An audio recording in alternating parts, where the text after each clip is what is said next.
Selamat pagi dan salam sejahtera di dalam kasih Tuhan Yesus Kristus. Mari kita berdoa.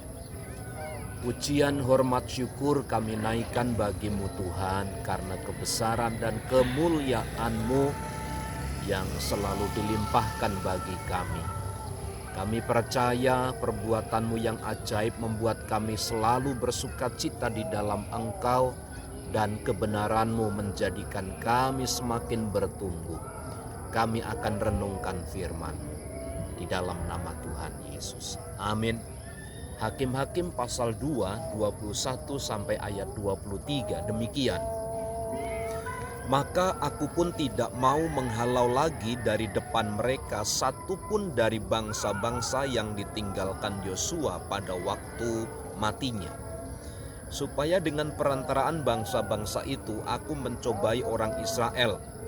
Apakah mereka tetap hidup menurut jalan yang ditunjukkan Tuhan seperti yang dilakukan oleh nenek moyang mereka atau tidak? Demikianlah Tuhan membiarkan bangsa-bangsa itu tinggal dengan tidak segera menghalau mereka. Mereka tidak diserahkannya ke dalam tangan Yosua. Saudaraku yang dikasihi oleh Tuhan, mengapa ketika kita sudah percaya kepada Tuhan, hidup sebagai anak Tuhan, kita setia beribadah kepada Tuhan, kita giat dalam pelayanan, kita aktif di dalam semua rutinitas gereja, tapi Tuhan masih mempercayakan kepada kita satu keadaan yang sulit. Mungkin sebagian orang akan berkata Tuhan tidak adil. Kenapa saya sudah melakukan sesuatu yang baik, Tuhan masih mempercayakan masalah demi masalah? Satu kali dalam kesempatan yang berbeda, ketika umat Allah setelah dipimpin keluar dari bangsa Israel, pada waktu mereka dipimpin oleh para hakim, Tuhan berjanji kepada mereka bahwa setelah kematian Yosua, Allah tidak akan pernah lagi menghalau bangsa-bangsa di sekitarnya. Maksudnya apa? Supaya dengan ini Tuhan mencobai Israel. Untuk apa?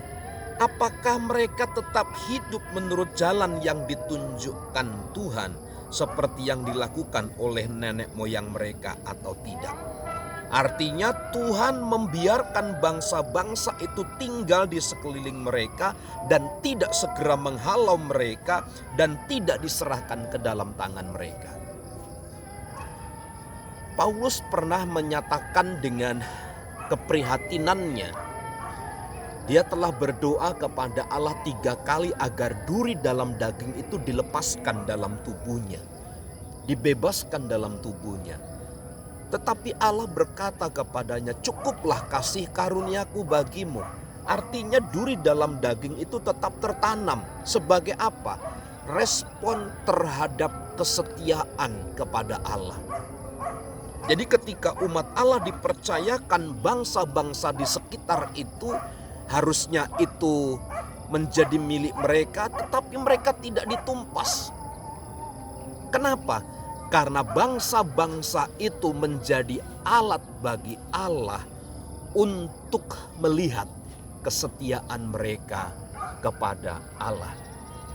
Jadi Bapak Ibu Saudara, kesulitan yang kita alami bagi Allah dipakai sebagai alat untuk membuktikan apakah kita ini masih setia kepada Allah atau tidak. Atau justru kita bertentangan melawan Allah itu sendiri. Pagi hari ini Bapak Ibu Saudaraku yang dikasihi oleh Tuhan, kuatkanlah hidup kita dalam mengalami masalah. Sebab Allah ingin melihat kesetiaan kita. Itu adalah bentuk ujian bagi kita. Maka yakinilah bahwa Tuhan pun terlibat di dalam persoalan dan masalah hidup kita. Dia mampu menyelesaikannya bagi kita. Pagi hari ini saya berdoa kiranya Tuhan semakin meneguhkan dan menguatkan kita untuk kita semakin bertumbuh kuat di dalam Tuhan. Selamat pagi, selamat beraktivitas. Tuhan Yesus memberkati. Salam.